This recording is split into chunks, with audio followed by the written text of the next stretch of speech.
What if I told you that you could have the most realistic track work on the planet without hand laying or expensive jigs? Introducing the Roadmaster series from Oak Hill Model Railroad Track Supply. Straight track, curved track, diamonds and turnouts that are easy to assemble and provide all the detail of real track. And coming soon, curvable turnouts. Learn more on their website, ohrtracksupply.com. From trackside to roadside and wherever you'd see a sign, Scale Signs has it all. With over 1,400 offerings in N, HO, S, and O scale, Scale Signs has the largest collection of fine scale signs on the planet. Come see the details that bring your models to life on their website, scalesigns.com. Attention Proto Throttle users. If you've ever wanted to have your throttle fit more comfortably in your hand and change the batteries without removing the throttle's case, now you can. Introducing the Narrow Throttle, a new product developed by Scott Thornton that reduces the size of the Proto Throttle by over 25%. Log on to narrowthrottle.square.site to learn more. That's narrowthrottle.square.site. Enjoy more comfort and never have to open the case again. ATLP Extra is our monthly newsletter delivered right to your inbox each month. Sign up for free at atlpextra.com.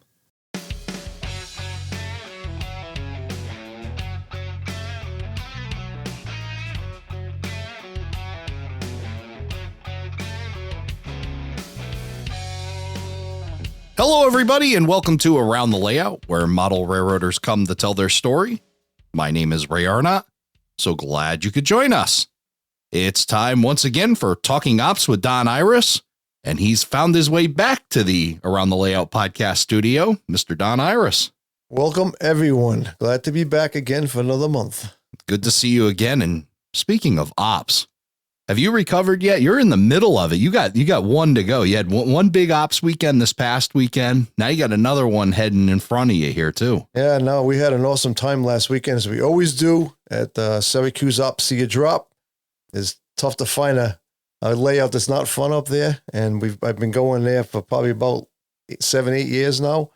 And this weekend I get a week off, and now tomorrow we head out to Long Island for Island Ops. So that's the first time I've ever been there, and I'm really looking forward to it. Oh, excellent. I didn't know this was your first time at Island Ops. I'd never been to Island Ops. This is the first time I've been there.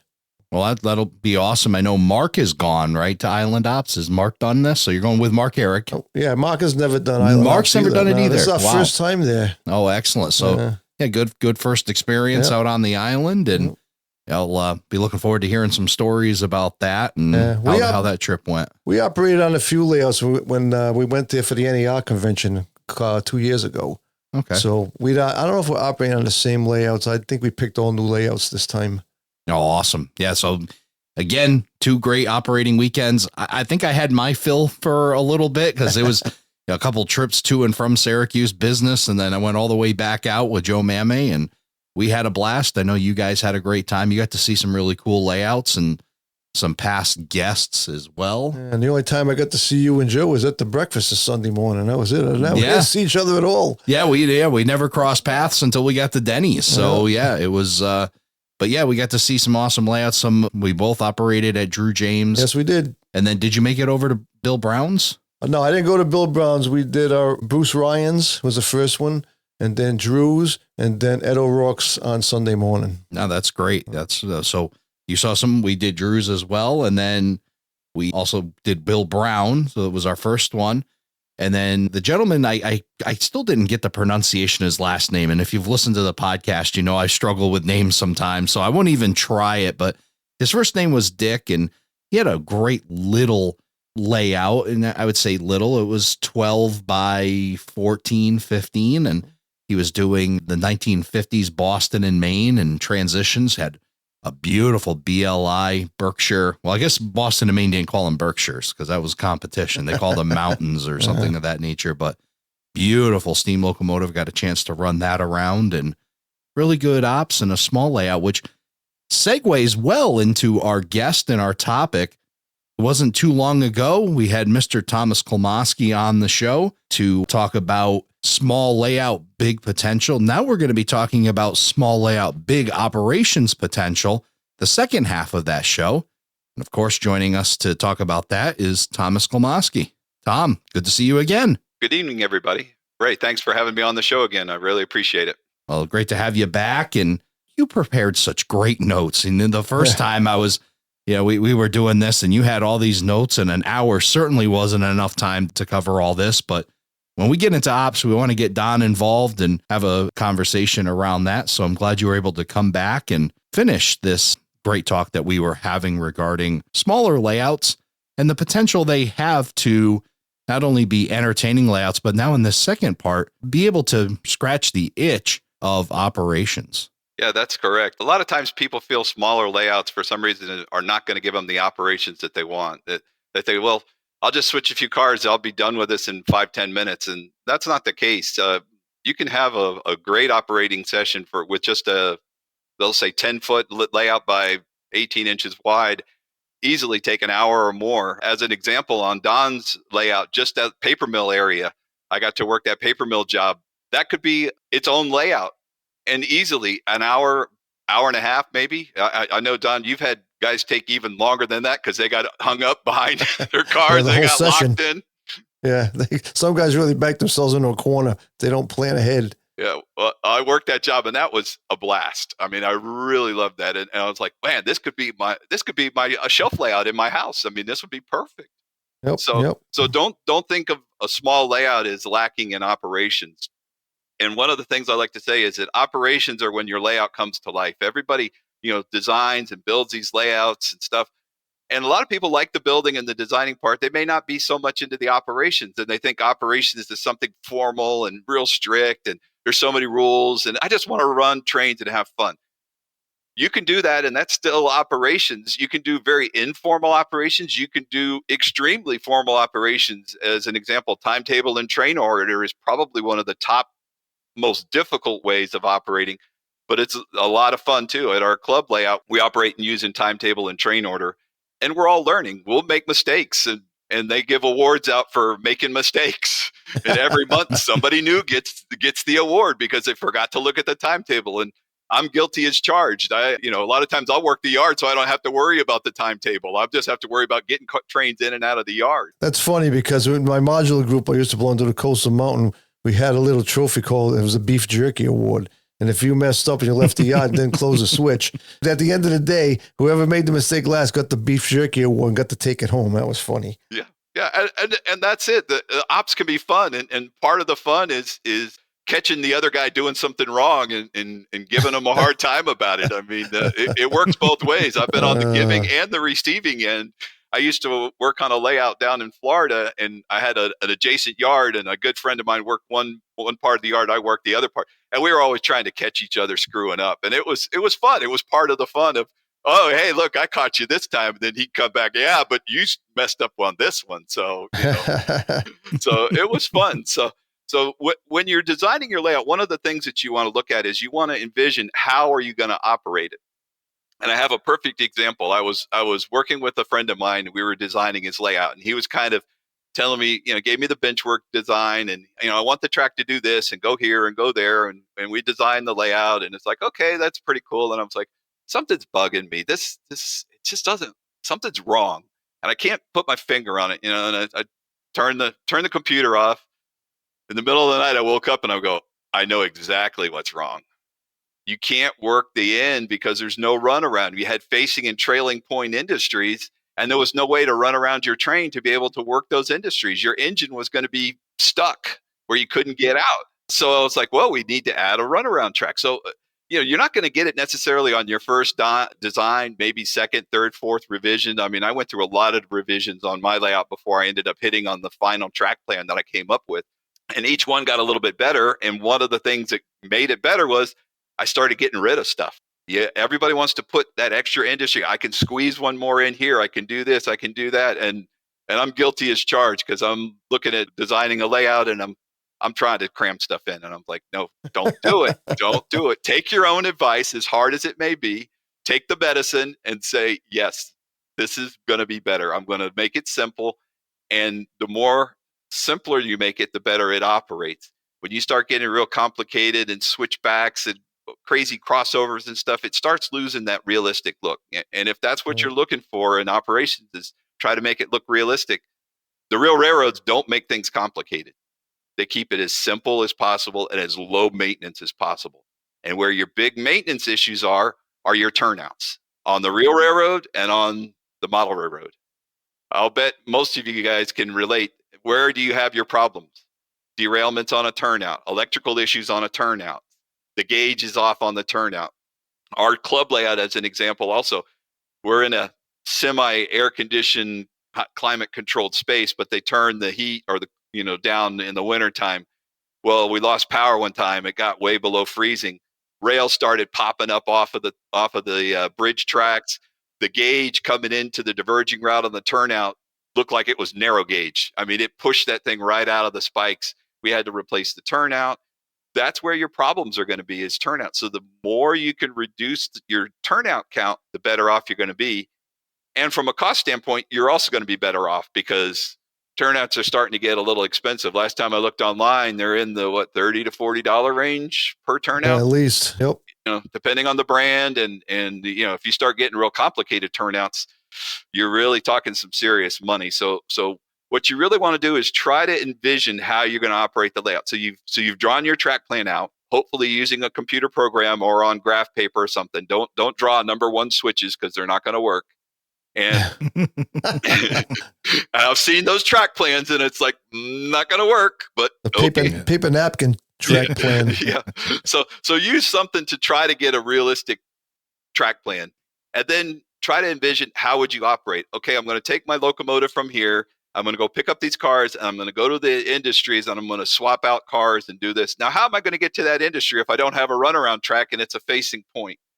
Okay, that might be a problem. Maybe I need to add a runaround track.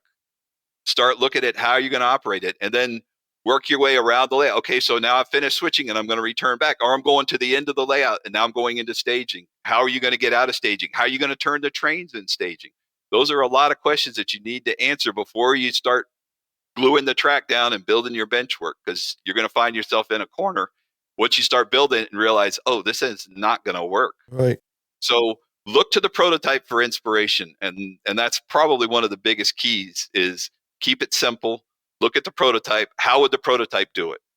If you can answer those questions, you'll have a better track plan. There's also guys that tend to have way more track than they actually need. I mean, the whole benchwork's just covered with track. You couldn't put a street or a road in if you wanted to, and they flood their layouts with industries too. It's just too much, just too much. I mean, how much can you possibly switch? There's some switching go out with 5 or 6 cars, and some go out with 10 or 15 cars. But I mean, if you got 27 industries to switch on that job, where are you going to put this whole train to do all the switching? You know what I mean? So, well, and I'll confess, it was the mistake I made, because I thought you had to have a whole bunch of industries and 160 episodes in here, hearing all these great ideas, and then of course being able to travel and see a whole bunch of other layouts. You start to realize you don't need 14 industries that take a car apiece. There's so many awesome industries, like the aforementioned paper mill on Don's layout, or I've seen grain mills that can take a whole slew of cars, and you can park somebody in an area and have them switching for a long period of time without having to jam in all those additional sidings and industries. Oh, absolutely. And like you said, you're better off to select a few industries rather than several smaller ones. And that's what also makes the layout look, especially in modern era, the single car industries are pretty much gone. You don't see that industry that takes one box car. You're seeing now warehouses that take 10, 15 cars. I mean, again, most of these industries are multi-car spots. So one of the things that adds operations to it is spot specific industries. And what do I mean by spot specific is a car goes in on the siding, but it needs to go to a specific spot on that siding. So if you can imagine a siding that has a tank for liquids and a spot for a box car where things need to be loaded at a certain door, and then another door for another box car. Well, they want a certain box car spotted at that door because it makes it easier for them to unload. And you don't want to spot the box car where the tank car is supposed to be unloaded. And you want to make sure that you get those cars in the right spot. So that adds extra switching for the crews, and then throw in if the car is not empty, let's say that tank car that's at the head end of the siding is still being unloaded, but the 2 box cars need to be pulled and 2 new ones spotted there. That's extra work. You got to pull the tank car, pull the other cars, put your new box cars in there, and then respot the tank car. That's just one industry, and you've added a whole lot of complexity, very realistically, to a switching operation. So those are some things to look at. An industry, as an example, let's talk maybe like a feed mill. You say, well, they just get covered hoppers. Well, yes, but no, because those hoppers may need to be in a specific order. They want grain, and then they want corn, and then they want soybeans, and then they want grain, and then a hopper car is a hopper car. No, it's not. It depends on the commodity. Well, that's one more thing that the crew's got to do, is got to block those cars in proper order. And they also want the oldest car first, because they're paying for it. If it takes them X amount of time to unload it, they're going to be paying for that car. It all comes down to money. So they want that car first to be unloaded if it hadn't been unloaded yet. And then that means you got to spot the other cars in behind it. So a lot more work. You see a switch crew just working back and forth. It's like, well, why are they shuffling? They're all the same cars. They're all covered hoppers. Well, there's different commodities in each of those hoppers, and the industry specifies what order they want them in. And if you don't give them in that order, then they get upset. Some of the other things to consider is car sizes for industry. So if you have a smaller layout, maybe look at some industries that take shorter cars. In my case, those Ortner hopper cars, which are the 40-foot open top hopper cars, those are nice little short cars. Depending on your era, you may be able to get by with 40 and 50-foot cars. The auto box cars that are 80-something, 90 feet long or whatever, probably not going to work real well on a small layout. And they don't usually run real good around 24-inch radius curves either.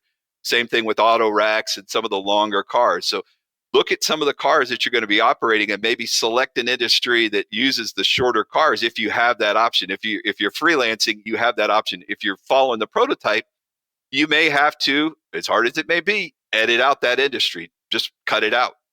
I had there's one industry on my layout that took covered hoppers, huge industry, didn't have room for it. It would have overwhelmed the rest of the layout. It got cut and it's laying on the floor we can't do this pile. So think about that. One of the issues that people don't think about is center beam. I've got a lumber company. I've got to put a center beam in there. And they put that center beam and it's an inch away from the building.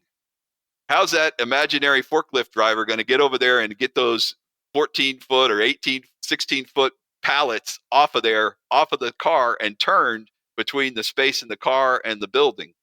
I'm a little bit guilty of that. I was a little bit overzealous, and my siding is a little bit closer to the building than I wanted it to be, because I put some lumber racks on the building because I thought they looked good, but they also removed some of that space that the forklift driver would have had to remove the lumber from that side. So remember, if you've got center beams, they have to be unloaded equally from each side. And it's not all on one side and then all on the other side. You take a couple off of one side, you go around and take a couple off the other side. Because if you don't, if you look at the car, it says it will tip over, and they tip over.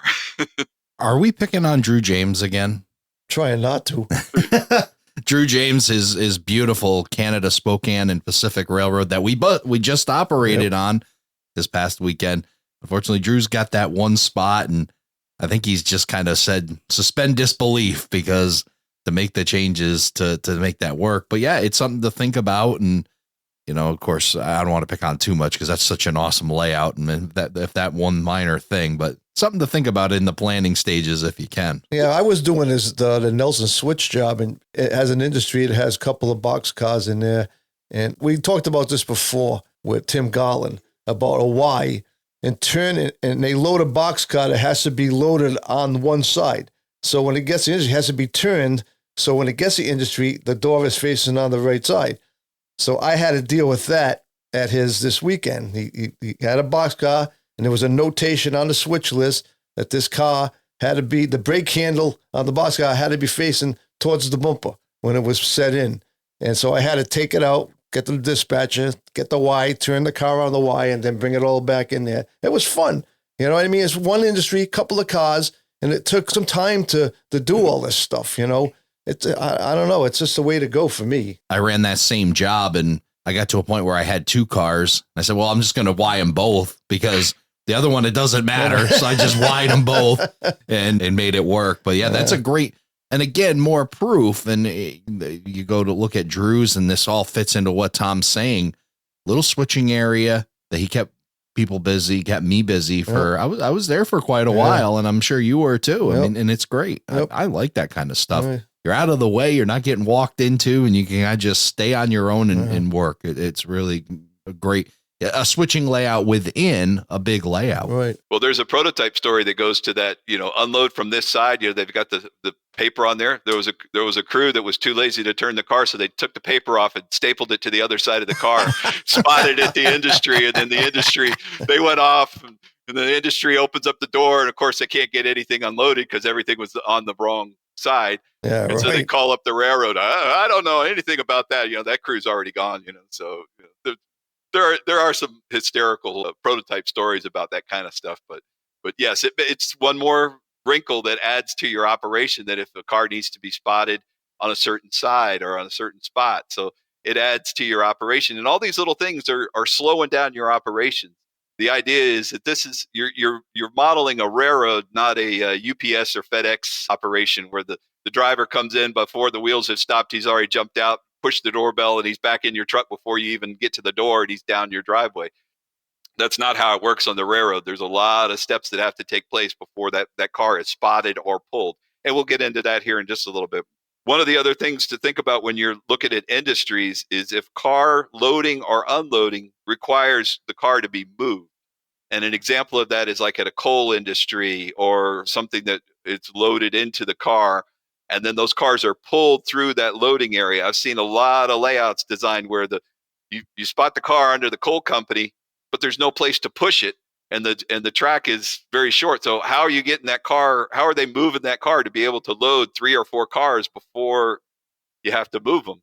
And they use car pullers and stuff. And as an example on my layout, I have a cement industry, and I got a prototype picture of a car puller, which is basically a cable that's hooked to a winch, a powered winch, and they hook it to the car and they pull the cars through.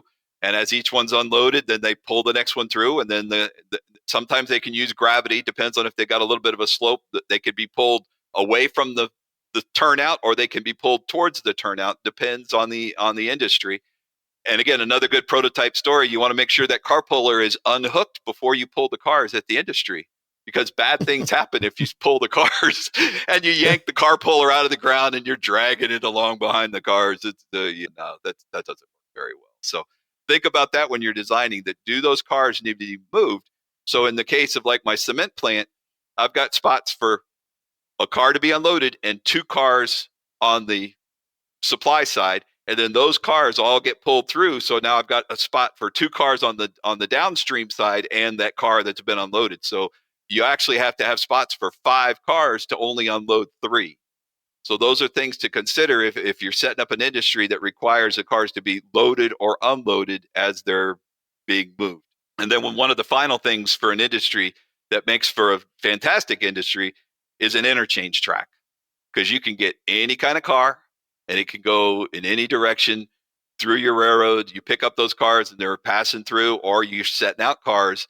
So you don't have to have an industry. If you like auto racks or something and you're able to run them on your railroad, but you don't have a spot to unload auto racks, here's a perfect example. You take them from staging and you put them on the interchange track, and then railroad XYZ picks them up and takes them to their final destination. So it allows you to have cars on your layout that don't have industries. And a lot of people think that you have to have an industry, a reciprocal industry. So if you've got the coal company that's making the coal, you got to have a power plant that takes the coal. And it's 2 feet from where the coal company is. Not realistic. They're not going to put it in a car and move it a mile down the road to the coal company, from the coal company to the power plant.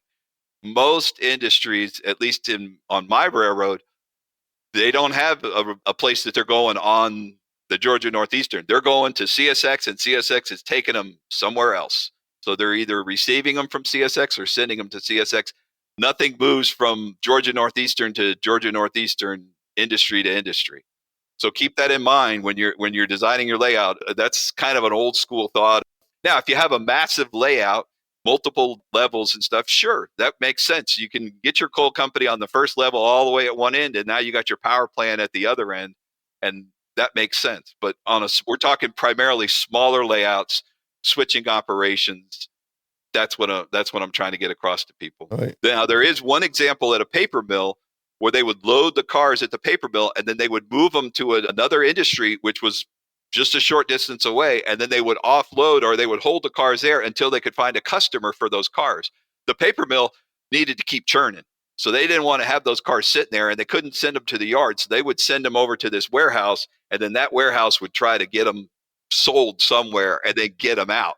So that's one of the few examples where you had an industry that was relatively close, but it's again a specific situation where they were trying to move that commodity, and they had to get it out of the paper mill to be able to keep loading cars, because they can't shut down that process. It's a big problem in the paper mill to shut down the whole chemical process to bake and build the paper.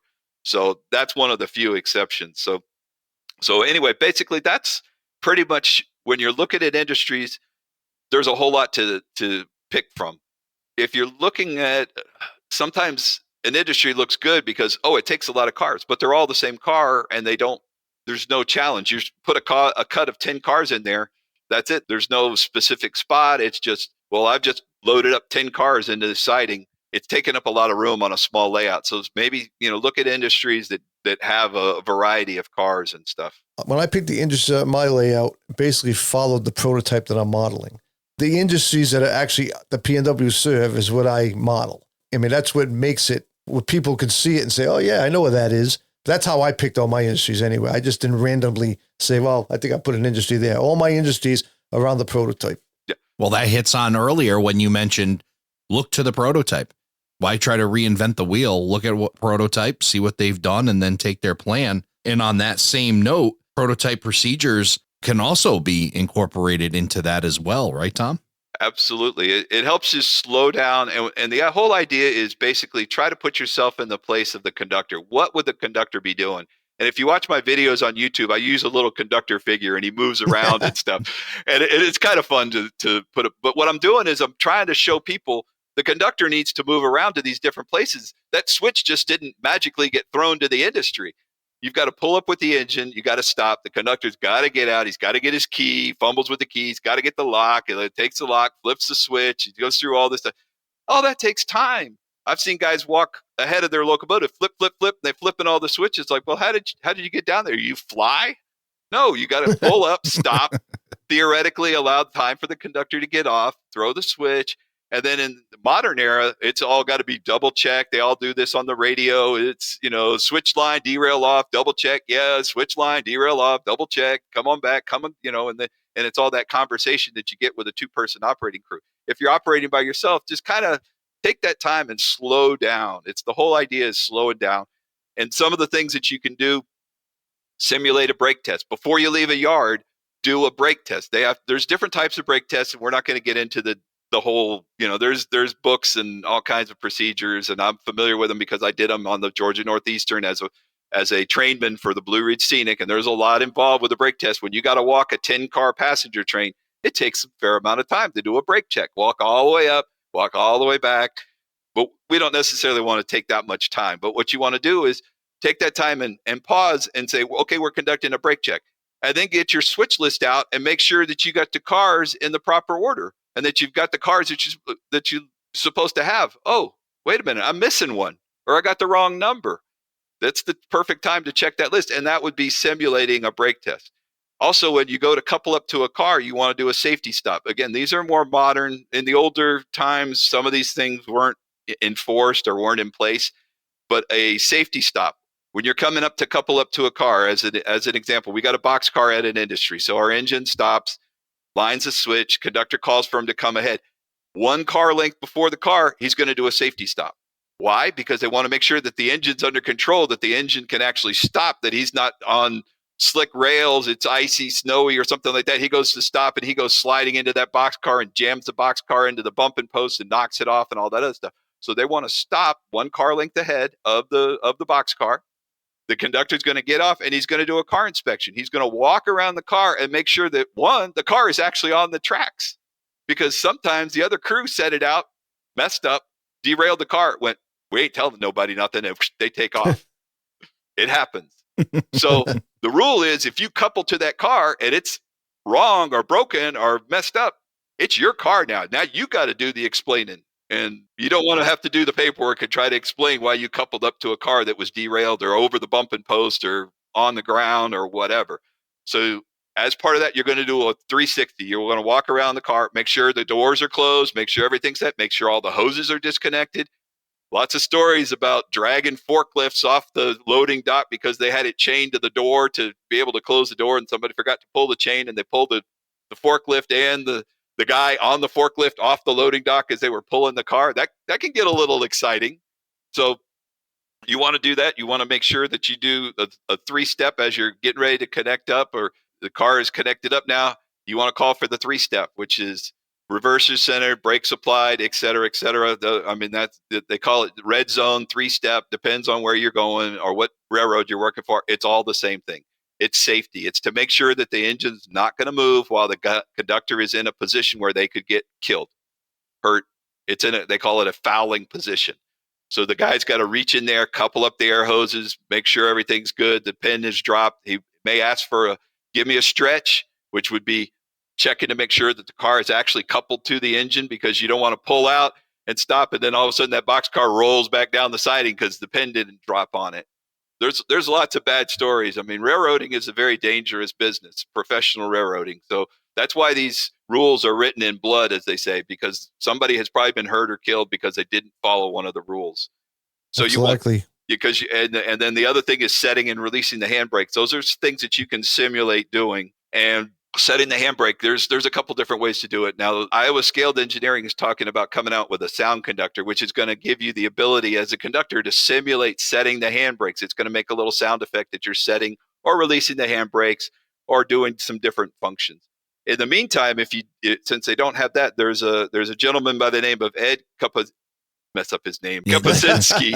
He has what's called the Train Crew app, and it's at http:// and I'm sure Ray will put it in the links at the bottom. Yeah, we'll make it nice and easy. Just go to aroundthelayout.com/160. Right. And we'll have that in there. That link's a little tricky, but it is a very good one. I know that quite a few have been using it, including yourself. I use it especially when I'm by myself. I use it. I mean, I don't switch much by myself, but I will use it when I'm trying to do it by myself. I just find it nice and a little more realism with it, but it gives you that time in between all the moves you're making to set your brakes, loose your brakes, Right, exactly. And that's what I do and you don't think about it. I mean, every time they cut away from the train, they need to set a certain number of handbrakes. And on the Blue Ridge Scenic, we had a chart that told us how many percent of handbrakes that had to be set depending on the siding, where it was. And in our case, at the depot, we had to set all the handbrakes because there was a little bit of a grade. If we didn't, they'd roll down and go through the switch and bad things would happen. So you want to simulate maybe setting handbrakes, setting and releasing handbrakes. And on my video, you'll hear the sound of the brakes being set or released on some parts. Sometimes I don't do it on every one of them because it gets a little redundant. But I'm using the Train Crew app, which is by Ed there. So, again, highly recommend it. Check it out. And you can use it on your phone. What I do is I have it set up on my phone because it's not really an app. It's a website. And you hit the button, you go to handbrake ops, and then you can hit the button for setting the brakes and hit the button for releasing the brakes. And it just slows you down and it kind of gets you in that game of this is what the conductor would really be doing. He would be walking the train. He'd have to release the brakes. He'd have to set the brakes. He set the car out. They set the brakes. They do a brake test or they'll do a securement test to make sure the car doesn't roll. So that means they cut a little slack in the coupler, check for a minute, make sure the car doesn't roll away, and then they can cut away from it. So I'm not saying you have to do it for a full minute, but just, pause or just go through your mind like, okay, we're doing the brake. Okay, we're doing a securement test. Okay, the car's set. We're good. We can go ahead and cut and pull away. I've been at operating sessions and I've heard somebody say, I bet you I did that job in record time. Yeah, no, and I go, this stinks to be you because you just, it's like, it's not about the destination. Right. It's the journey. Yeah. Like you talked about that switching job at Drew's. I did the same job and I slowed it way down because I knew there wasn't too many jobs after that. Yeah. So I was going to enjoy it. Right. So that's what I did. And I think another aspect to it is also slow operations. Yes, that's one of the if you will, I don't have rules, I have guidelines as a pirate in the Caribbean would say. They're not rules, they're guidelines. They're not hard, you're not going to get punished if you don't follow them, but they're guidelines you should be following. And one of my guidelines is just slow down. Just operate at a realistic speed. I've also got it set up so that they can't go too fast. I've got my locomotives programmed, and we'll talk about that in a minute, so that they can't go faster than 15 scale miles an hour, because the maximum speed on the Georgia Northeastern is 15 miles an hour, a blazing 15 miles an hour, because sometimes 15 seems a little fast, for the track conditions that we had. When I go to op sessions, I like, just give me one job, and I'm just going to take my time doing this. You know what I mean? And it's more fun that way. Because like you said, I mean, I think when I was at Drew's, I did one through train with one of the other guys, and then I jumped on that Nelson switch, and I was there for the rest of the night. And after I was done with that, it was pretty much over. Right. Just make it last. Yeah. And on my layout, I tell them, you can't operate too slow. Well, you can, but sometimes I'll encourage them, go ahead and pick it up a little bit. You don't have to go that slow. But again, there's a speed curve so that they can't go faster than 15 miles an hour. And one of the things that people don't think about is, you read these reviews in Model Railroader and stuff about the locomotive, and it's does this speed, and it does 79 miles an hour, which is 1 mile an hour off from what the prototype does. If you've got a locomotive running at 79 scale miles an hour on your layout, it's going to be off your layout and onto the floor in no time at all. First curve. So we've compressed our layouts. No matter what I say about editing and compression and all that stuff, our distances are highly compressed. We also need to compress the speed. We really should not be. If the prototype runs at 30 miles an hour, maybe 15 or 20 would be more realistic on a model railroad. So think about that. Just because the prototype's running 30, look at how fast that is. In my videos, I'll look at some of the videos like, man, I am flying on this thing. I can't be going more than 15 miles an hour because I've set my decoders up that way so that there's what we call a flattened speed curve. And for those that don't know, this is something that was developed by one of the guys with the proto throttle. Joe Atkinson was we'll call it the founder of this. And what he does is he sets it up so that you get a speed increase through the first 4 or 5 notches, and then notch 6, 7, and 8 on the proto throttle.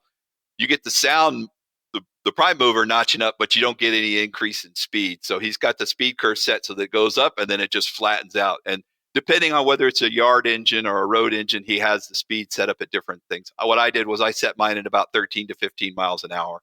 So all my locomotives are programmed so that even if you go into notch 8 on the proto throttle, you're still doing 15 miles an hour. Sounds like you're really moving. I noticed that on my layout too when we're operating. I'm like, and I got the same thing. All my locomotives were all set for 15 miles an hour. And I ran them through the speedometer, and they are 15 miles an hour, wide open. But sometimes you look at it, and it's like, things going too fast still. Why is it going so fast? But you put it back in the speedometer, it's only doing 15 miles an hour.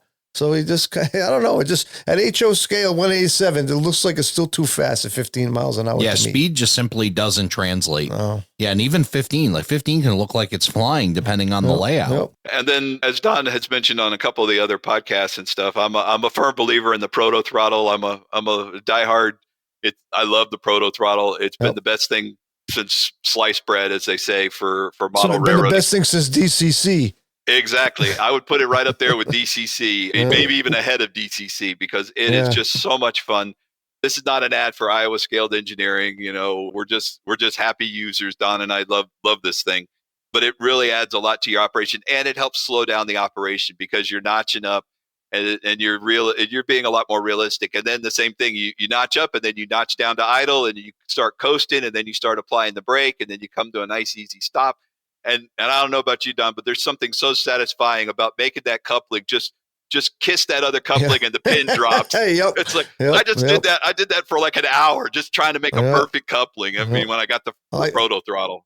I strive for that when I operate with my proto throttle. I mean, and it's all, again, setting up your locomotives for that to happen too. Yes. Guys, momentum is a big thing, especially when you're braking. You want the deceleration maxed out. So you get that simulation when you're throwing that brake. You can feather the brake back and forth where it starts to slow down, let it go. Start to slow down, let it go. And you could just walk right up to that coupler and just kiss it right in there without even moving the car. Yeah, that the way I explain it to people that don't have a proto throttle, it's like driving your car without a brake pedal. Can you imagine driving your car without a brake pedal? That's what you got with a knobby throttle. I mean, when you turn it down, the only reason why it stops is because you've got your momentum set so that it slows down really fast. But if you bump that momentum all the way up and then you turn the throttle down, you're driving without a brake pedal. Yeah, but if you have a regular cab, like any kind of cab, 9 is my braking on the cabs, because 10 you got to switch over to 10. You got to push more buttons. So 9 is is the brake. So you can do it, but when you're doing that, you have to push the button and push it again. Push the button and push it again. With the proto throttle, you can move the lever where it goes off, it comes on. You can feather the brake. On a cab, if you hit it, if you don't hit it again, it's going to just stop dead. Yeah. It's going to happen, you know. Yeah, So there's one of the decoders. There's throttle. one of the decoders out there that it has like step braking where I think it's TCS, where you hit it and it gives you a certain amount of braking. You hit it again, like you get 4 steps of braking. If I'm correct, I operate on a friend's layout that has it, and it was good because I was using the braking function because he does have some momentum on him. So if you don't have the proto throttle, maybe just give it a shot. Try using the braking. If your decoder has a braking feature on it, give it a shot and kind of see how it works and set it up. You can also move that function to an easier to push button, depends on what type of throttle you're using. In my case, I moved it to button 6 because I was using the UT4s, and 6 was easier to get to than trying to do shift and 9 and that kind of stuff. Right. So set it up so that so it's easy to get to that button for the braking. But again, it's a little, like Don says, it's not quite as fun as having the proto throttle where you can feather it on, feather it off and stuff. But it'll at least give you kind of the same effect of using the proto throttle to be using the braking. All right. The funny thing about the braking on throttle too is that when you hit it, some guys that are learning, they don't know, they hit it and it breaks, and then they try to throttle up again and the thing don't go anywhere. Why? Because the brake is still on. You have to hit 9 again to release the brake, because somebody said this on a Facebook post, like, well, I'm a locomotive engineer and I don't have the brakes on and trying to run the throttle up, but the brake's fully on, you know? So that's basically what you're doing. Exactly. Well, whether you're using a proto throttle or a standard cab, the idea is really to slow things down and get that feeling of speed that the real railroad is working at. Tom, I know you've done some research on this. Tell us what you've learned. I had a friend come over and brought another guy with him, and he figured, we'll just watch him run around in circles for 10 minutes and we'll leave and go off. And I said, no, you're going to start switching. He didn't realize how much time it took. And an hour into the operating session, he's like, wow, I mean, you can do a lot of stuff here for just switching a couple of cars. So one of the things I did is I did some time studies to see how long it would take to set out one car. And this is operating at we'll call it a normal speed, nothing real too fast or too slow. Just pull up, stop, throw the switch, line everything back in, do your set out, that kind of stuff. And it takes about 2 minutes and 30 seconds just to set out one car. Now, if you're going to pick up and set out a car, you're going to add about another 2.5 minutes to that. So if you imagine the industry with one box car at it, and you got one box car in your train, pull up, you need to pull that box car, set it out on the main, back in again, spot that car, pull back up, reconnect, get your train back in order. That's going to take about 5 minutes. And then in the next step is, what if you got to move a car and then respot it? You're looking at about 8 minutes. So what you can do is look at how many industries you have, how many spots you have, and start adding up the time. And each one of those industries is going to take that amount of time. And now you start looking at, well, if I do 5 cars, that's going to take me 25, 30 minutes. And then I've got a little bit of time that I got to move between point A and point B, between the industries and stuff. Before you know it, you've got a 45-minute to an hour operating session, and you only switched maybe 5 or 6 industries. And that's what I've found on my layout. I've had like 5 or 6 industries in the Marietta area. We're talking 6 to 8 cars at the most. And it takes an hour, hour and a half to switch those cars. It's nothing complicated. There's no gotcha moves. It just takes time to be able to pull and spot the cars. And some have respots, some don't. Not every industry is a respot. Not every industry gets switched. On one siding, there's an industry at the head end of the siding, and then there's an industry at the tail end of the siding. Well, sometimes I'll have that car at the head end, needs to be pulled. You got to get to the other cars, pull them, and then that car's got to get respotted. So that adds time. That car doesn't actually go with you on your consist. It's one car that's in the way that you have to work around. But not every industry is like that. And not every industry is switched every day. So there's some industries I use, on my case, the prototype. I've got kind of we'll call it an industrial knowledge of, I've seen the industries, how often they receive cars. So I know how often technically they would get switched and how often they receive cars. So I use that to kind of set up my car movement. There's one industry that a car could sit there for 2-3 weeks on the prototype. It doesn't get moved. So that car on my layout doesn't get moved very often. It's in the way, in this case, going towards the lumber industry that needs to be spotted. That gets switched pretty much every day. There's a coil steel industry that gets switched every day on the prototype. So every operating session, that industry, you can plan on it getting switched. So those are some of the things that you can do to determine how long of an operating session do you want. And one of the things that you and I found out on the first episode when we asked the question of the month is seemingly that 2 hour mark was like kind of the sweet spot for quite a few people that were answering the question. Yes. And that's pretty much what I found on my layout. I've got, 3 jobs. I can do a 2.5, 3 hour, easy 3 hour or more operating session. Most of the guys that come over and operate on my layout, they do the first job. Maybe they'll do the second one. That's about the 2 hour mark. And they go, I've had enough. I'm good. I'm ready to go on home and, do other things like mow the grass and, do chores. That's all you're doing if you're operating too fast is now you just got to go do the laundry or go mow your grass or do something else. I'd rather be in the layout room switching cars than doing some of these other chores that nobody really wants to do. It's funny on my layout when we're operating. Sometimes we'll start operating like it's depending on who's coming. We'll either start at 6:30 or 7 o'clock. We go one guy just comes from work, so we try to start early. So you get to about 8 o'clock, and I start looking around and go, wow, we're moving right along here. We're going to get done early tonight. And then all of a sudden, it's like somebody just jumped on the second hand and just stopped it. I'm like, what the heck? We're not going to get done. Now we're into hour 3, and there's still like a couple other jobs left to do. So somewhere in there, this is a time lapse that catches, and it's like it happens every op session. It's unbelievable. But I try to, normally by 9 o'clock, 9:15 the latest, that's it. Because guys got to go to work. Some guys have got a 45-minute ride home. You got to take all that into consideration when you're having sessions like that, especially when I do it at night.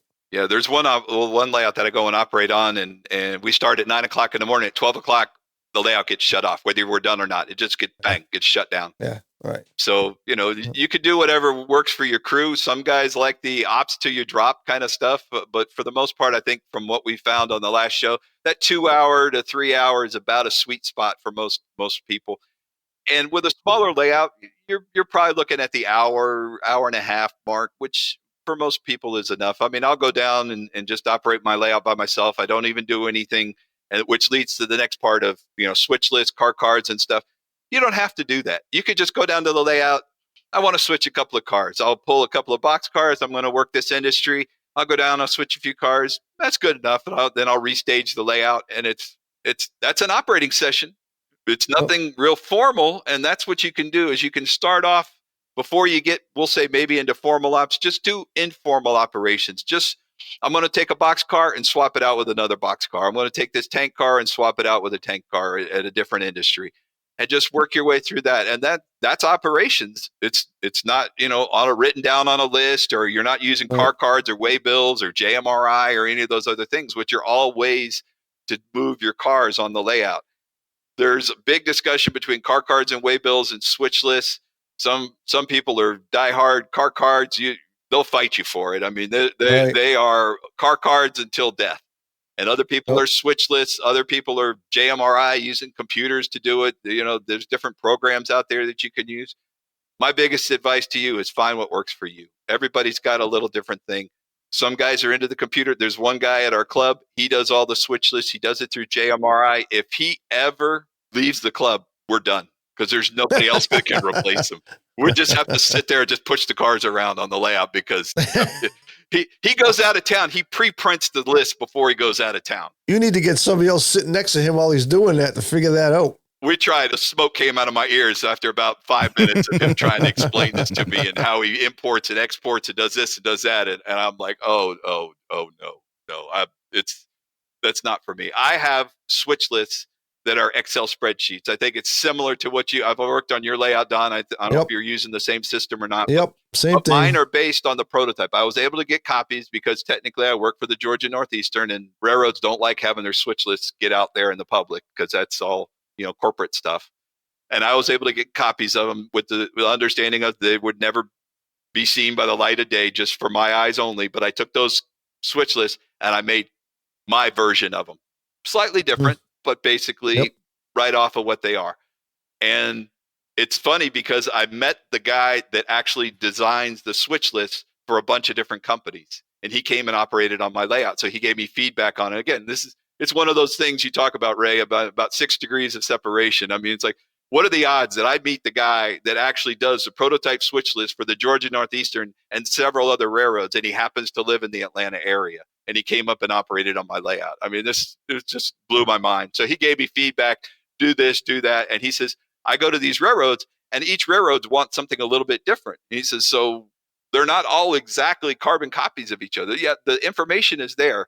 But basically what the crew wants to know is, what's the car and where does it go and what I got to do with it? That's it. Yep. All that other information really doesn't matter. It's decorative, and it doesn't really mean anything to the crew. And that's what they do is they'll take the prototype switch list and they fold it in half. And on one side is what the conductor really wants to know. There's the car number. This is where it's going.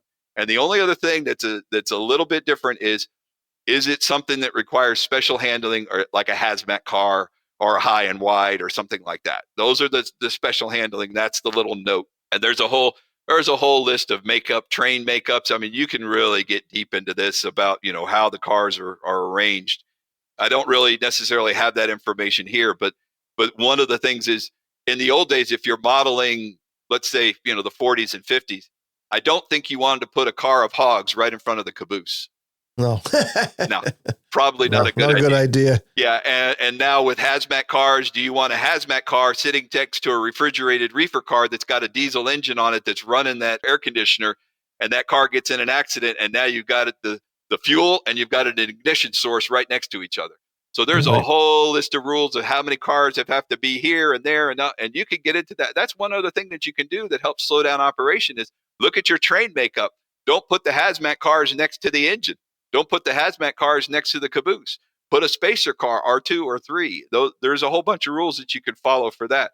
But take a look and see what kind of switch list, and maybe start off with just a simple switch list. And one of the benefits of a smaller layout is it's easier to restage.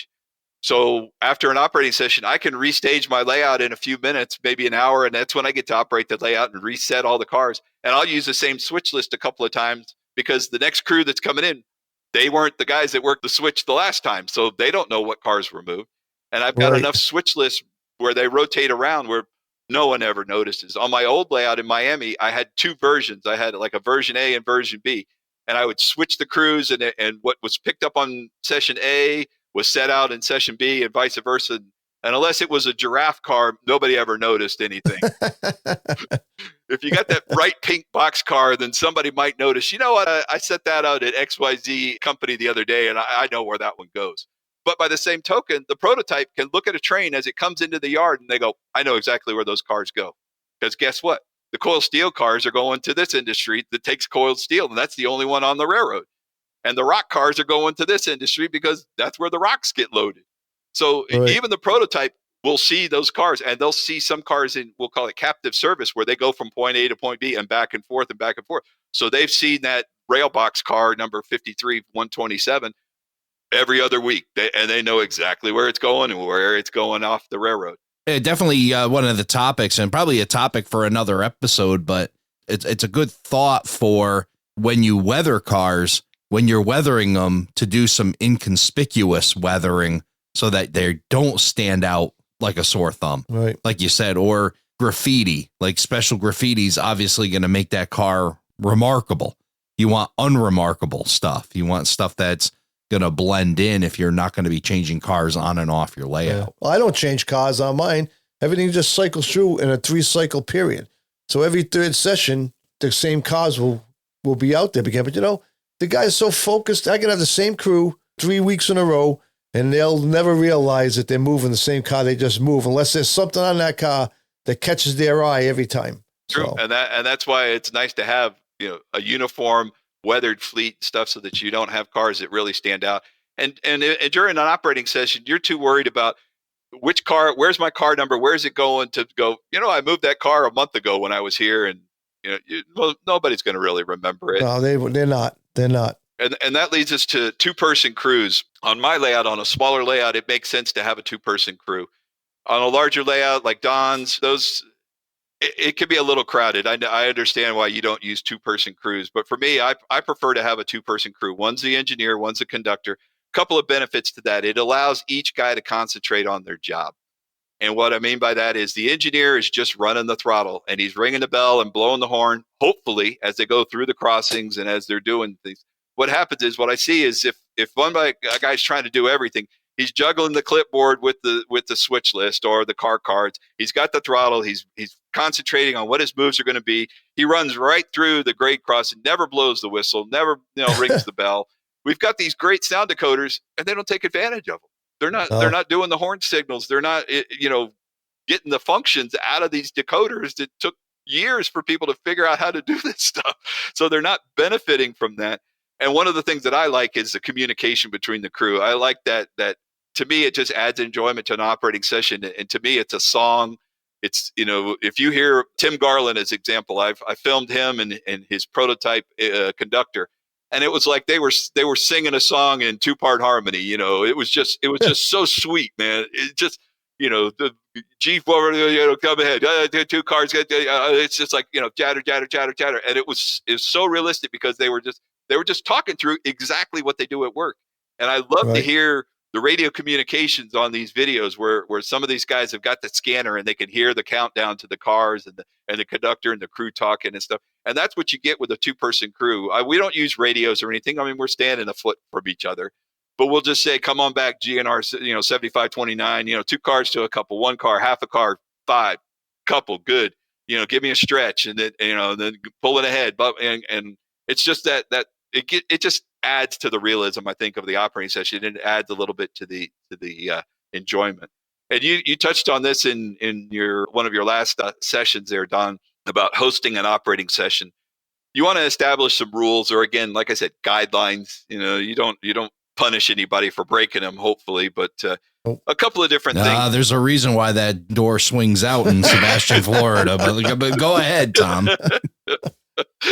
Well, you want to have guidelines.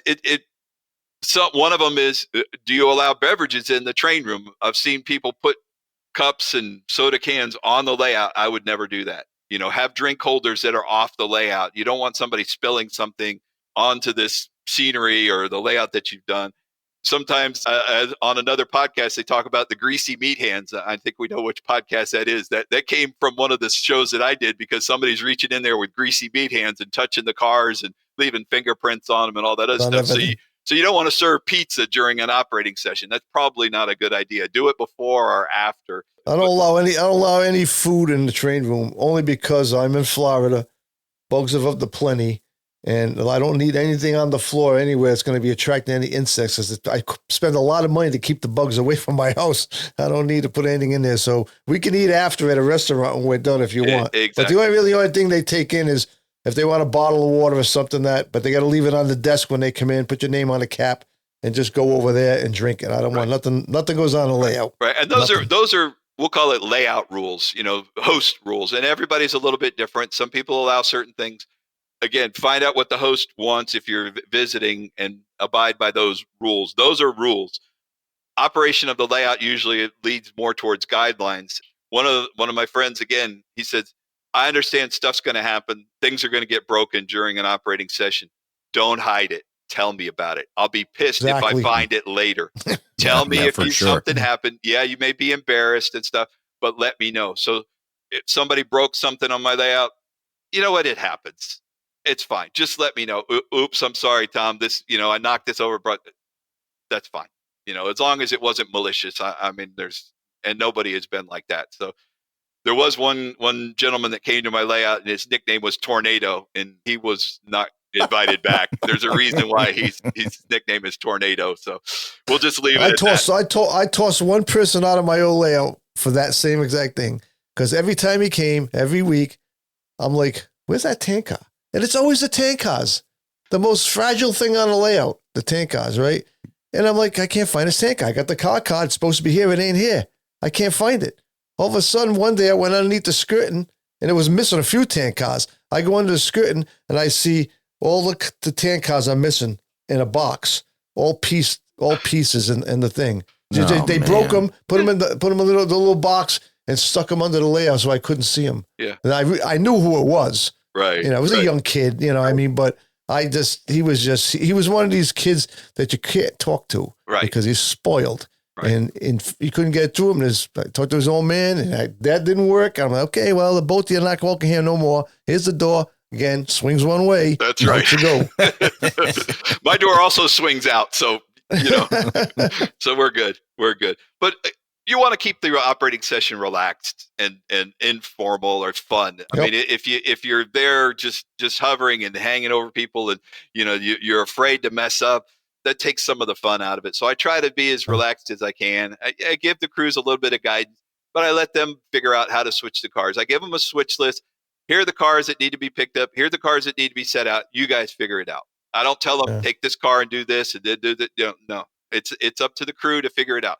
I'm hoping that sometimes some of the crews will figure stuff out better than what I had figured out, and that's like, that's good. You saved a move there, and that kind of stuff. I mean, everybody does stuff a different way. There's not a train crew out there that does the same thing as the train crew before them. Everybody has their own way of doing things.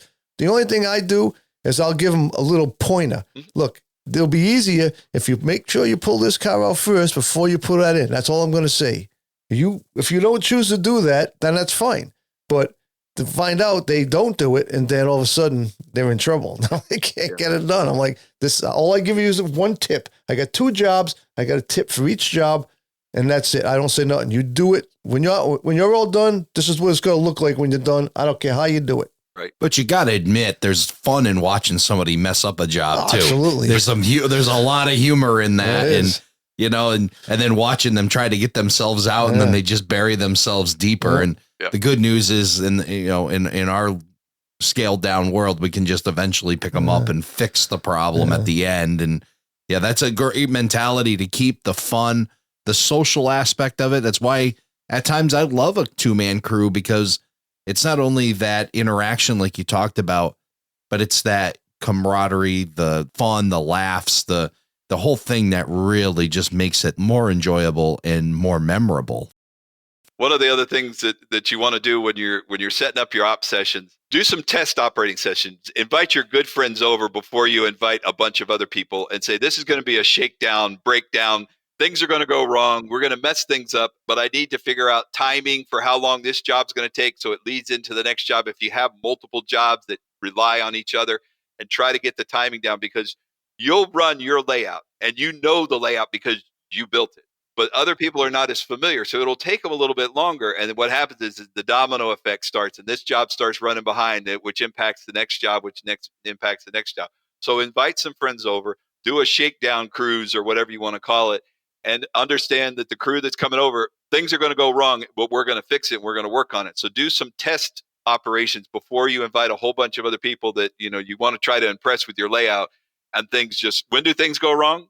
When you invite a bunch of people. That's bunch of friends, yeah. When you have all your people over and you're trying to do an op session, and now you find that mystery short that you've never had before. I'm going to launch a scientific study on the effects of carbon dioxide on model railroads. And the more that you apply in a room, the more things go wrong.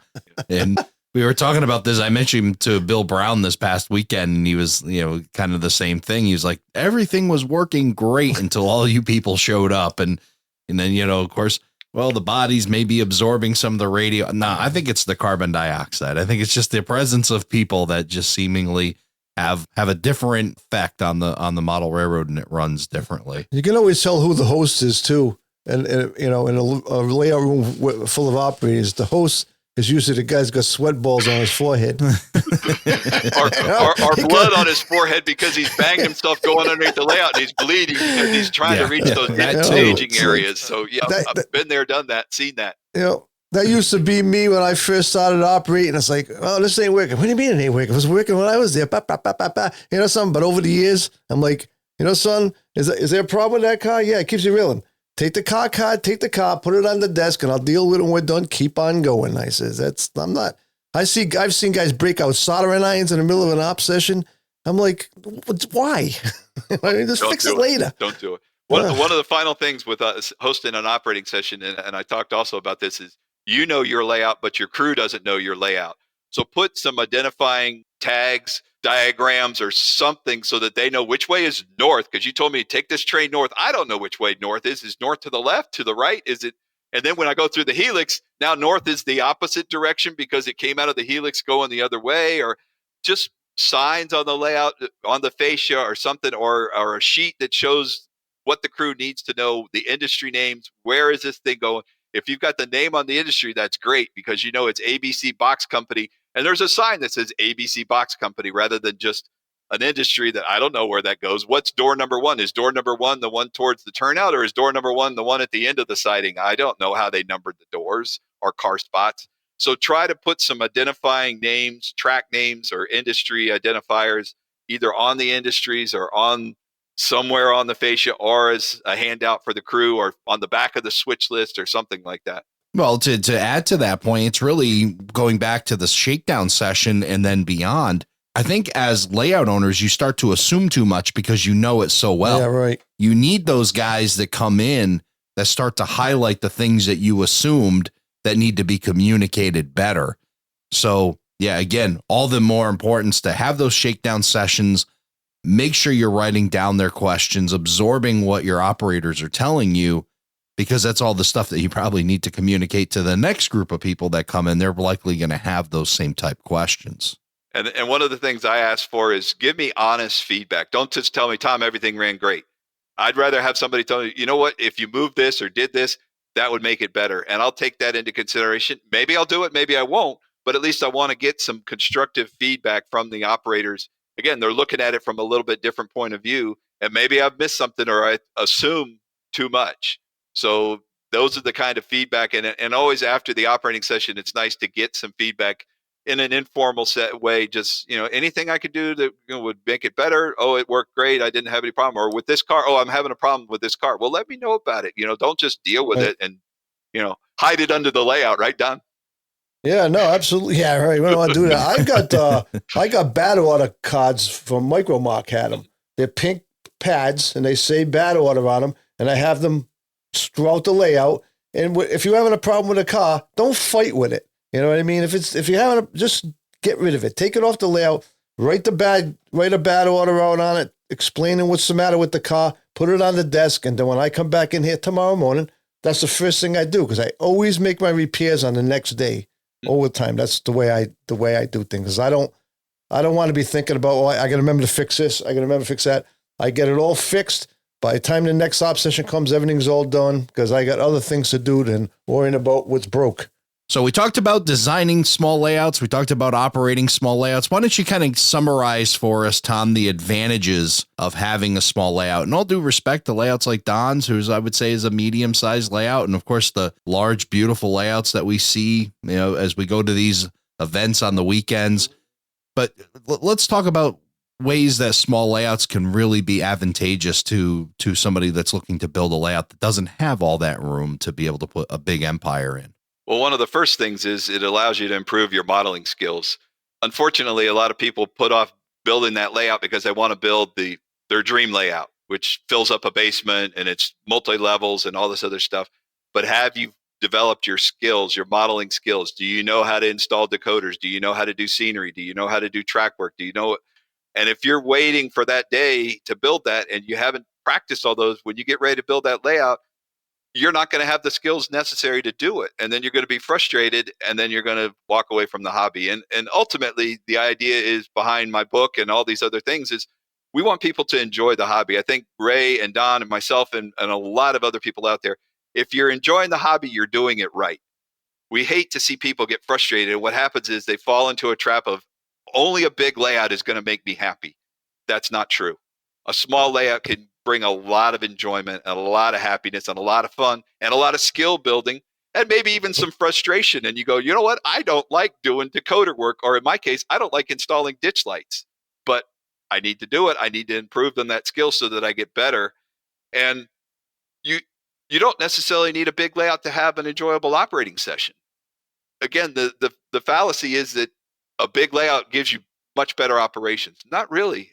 Some of the most fun jobs, as Don has mentioned on his layout, is working the paper mill, which is actually a very small portion of a very large layout. And the same thing with the BNSF Fall River Division. And he says one of his favorite jobs is a little switching job that's off from the main layout. And the people are clamoring for that job. So the small switching layouts have a place. Don't diminish somebody because they have a smaller layout. It's only this size only. The keyword is only. You don't think of a layout as only a certain size.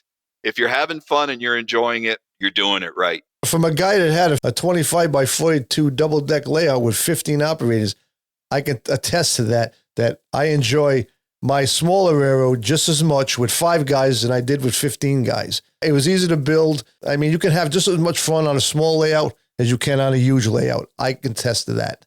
And one of the other things is, and we've talked about it also, is the camaraderie. In a smaller layout, you get to know the guys that are there operating your layout. One of the things that I mentioned in the previous show is I have the guys over, we have lunch, we sit down, we chat, get to know each other, because I may not know this guy very well. Somebody I met through the YouTube or through my website or something like that. They contact me, they come over, they operate.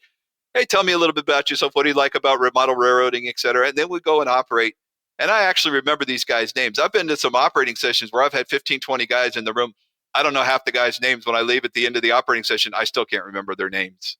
Right. Right. We need name tags. Right. Yeah, exactly. So you get that camaraderie. You get, that we'll call it more intimate model railroading. It's more of a one-on-one. Some of my operators, I just have one person come over and I'm the conductor or the engineer, and I'll ask the guest, do you want to be the engineer? You want to be the conductor? Either one. I'm good with either way. We have a great time. We operate, and it's up to how long they want to operate. It gives you a lot of flexibility with your operating sessions. On a larger layout, if you stop in the middle of an operating session, a guy gets a page that I got to go home. Something's happened at home. The dishwasher's leaking all over the floor, and he's got to leave. And he's one of your yard guys. Uh-oh, we got a problem. I had a guy get a phone call on one of the operating sessions. I got to go. Okay, no problem. I just reset the layout. It was a piece of cake. Yep. So don't diminish a small layout. There's a lot that can be had from a small layout, but remember the design criteria. Look at some of the things that I talked about previous episodes.